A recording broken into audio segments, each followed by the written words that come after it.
단속하던 현장의 상황이 어떤지, 어떤 점이 제일 문제이고 어떤 것이 열악한지 저희 YTN의 이승배 기자가 해경의 단속 현장에 동행 취재하고 있습니다. 지금 어디에 있는 겁니까, 이 기자? 네, 저희는 오전 10시에 목포항을 출발해서요, 가거도 쪽을 향해서 가고 있습니다. 최근에 조기 어장이 형성이 돼서 중국 어선이 크게 늘어난 곳입니다. 제가 지금 타고 있는 배는 무궁화 23호입니다. 1600톤급 규모인데요. 앞뒤 길이가 79m, 그리고 양옆에 너비가 13m짜리 배입니다. 네, 최대 22명이 탈 수 있는 배인데요. 이 배는 사실 단속을 할 수 있는 배는 아니고요, 이동용입니다. 실질적인 단속을 하는 배는 제 뒤로 보이는 이 빨간색 배들입니다. 카메라를 조금 더 가까이 좀 가보겠습니다. 네, 배 양쪽에 빨간색 배가 지금 보이실 겁니다. 이 4.5톤짜리 규모고요. 최대 12명까지 탈 수가 있습니다. 이 속도가 45노트입니다. 이 시속으로 따지면 80km 정도가 되는데요.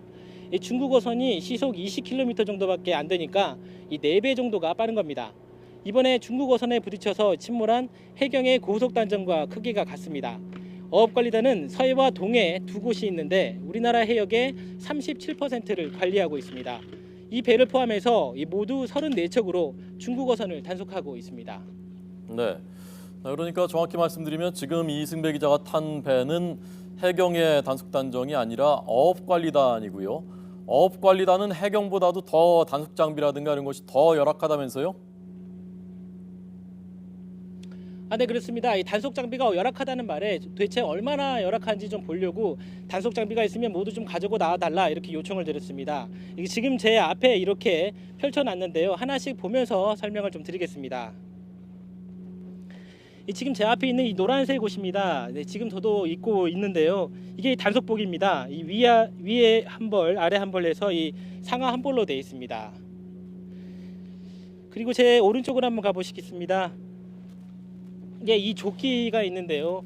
이 조끼는 이 방검복이라고 부릅니다. 이 흉기나 이 새꼬챙이 같은 날카로운 물질이 이 몸에 들어올 때 다치지 않기 위해서 만든 이 방탄 이 조끼라고 생각하시면 될 것 같습니다.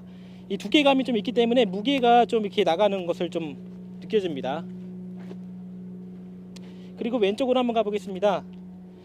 왼쪽에 이 헬멧이 하나 보이는데요. 일반 헬멧처럼 보이실 수도 있지만 자세히 보시면 좀 차이가 있습니다. 이게 한번 가까이 좀 비춰보겠습니다.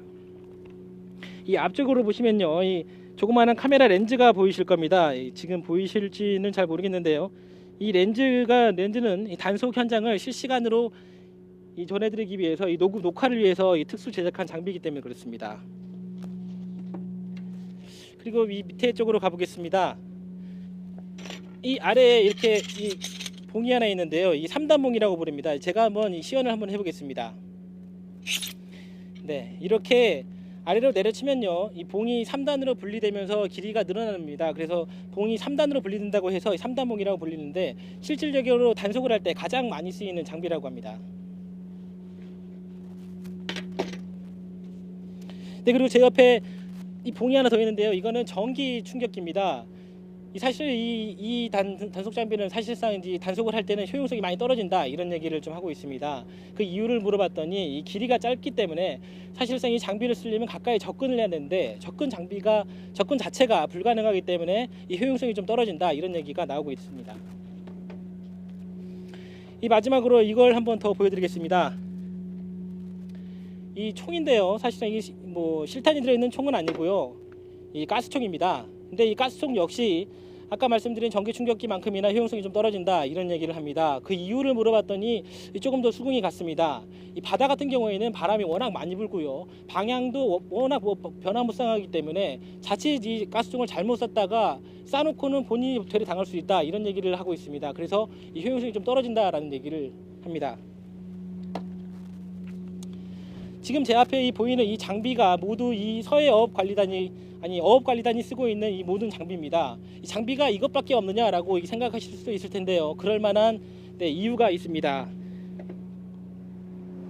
어업관리단은 해수부 산하의 공무원입니다. 이 치안 유지가 목표인 해경과는 달리요, 배타적 경제 수역 협정을 잘 지키는지를 지도하고 단속하는 게 주요 임무입니다. 네, 그렇기 때문에 비무장하는 게 원칙입니다. 그런데 중국 어선이 얼음 몸만한 쇠꼬챙이를 휘두르고요. 망치에 손도끼로 저항을 하고 있습니다.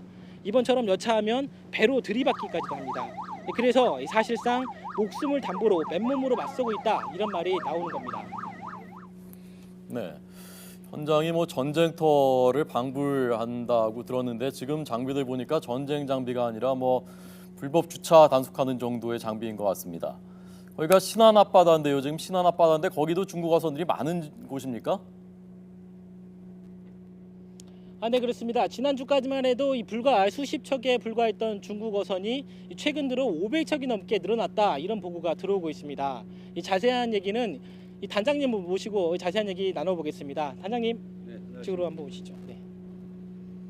안녕하십니까? 네, 안녕하십니까. 최근에 중국 어선이 좀 많이 늘어났다 이렇게 얘기가 나오고 있는데요. 지금 현재 상황이 좀 어떻습니까? 예, 9월 중순 이후 서해정부 경렬비열도에서 흑산도 해역에 걸쳐서 조기, 삼치, 고등어 어장이 형성되면서 하루 약 500여 척의 중국 어선이 우리 수역에 들어와서 조업을 하고 있습니다. 이들 대부분은 허가를 받은 합법 어선이지만 일부 무허가 어선들이 들어와 불법 작업을 하고 있기 때문에 이들을 단속하기 위해서 출동한 것입니다. 네, 아까 제가 그 단속 장비를 좀 설명해 드릴 때도 언급을 좀 드렸었는데요. 단속 장비가 해경에 비해서 그렇게 많지가 않습니다. 그래서 좀 열악해 보인다는 얘기가 나온다는 얘기를 좀 말씀드렸는데요.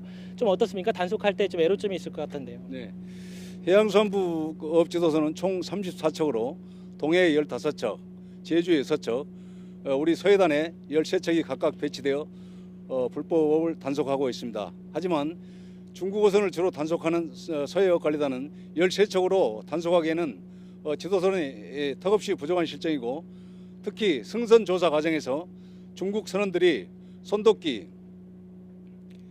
망치 등을 휘두르며 단속을 방해하는 경우가 있습니다. 이 경우 우리가 보유하고 있는 단속 장비인 가스총이나 전기 충격기 등으로 이들을 제압하기는 한계가 있으므로 단속에 어려움이 많으며 해경보다 훨씬 많은 위험에 노출되어 있는 실정입니다. 네, 그렇군요. 이 마지막으로 단속 계획이 좀 궁금한데요. 어떻게 좀 할 계획이신지 말씀 좀 부탁 좀 드리겠습니다. 쌍끌이 저인망의 조업이 본격화되는 10월 16일 이후부터 불법업이 극에 달할 것으로 판단되어 이번 초기에 모든 어업 지도선을 집중 배치하여 선제적으로 대응해 나갈 계획이며 필요시 해경과 공조하는 등 중국 어선 불법 단속에 강력히 대처해 나갈 계획입니다. 네, 말씀 감사합니다.